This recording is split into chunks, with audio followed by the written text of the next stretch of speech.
Chuan bên khát ca suy âm kama mo Asia amanin tea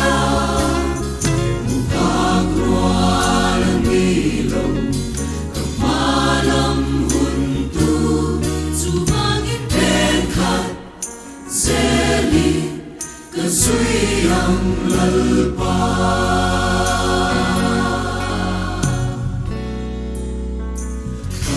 mùa nghi lâu ôm tô ấm chê lung không lâu lá i ei tu le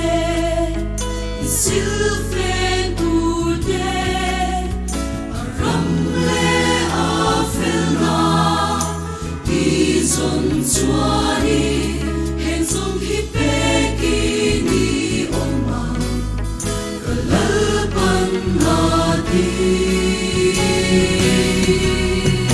bên khát mình chuan bên khát ca suy âm kama mo Asia aman min pea mukakrualan ilong kamalam huntu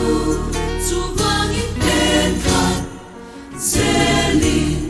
ka suy bên khát min chuan bên khát ca suy kama mo Asia aman min pea mukakrualan ilong kamalam huntu subangin bên khát zeli ka suy âm lalpa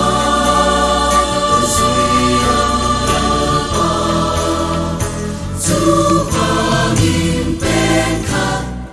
zeli ka suy âm lalpa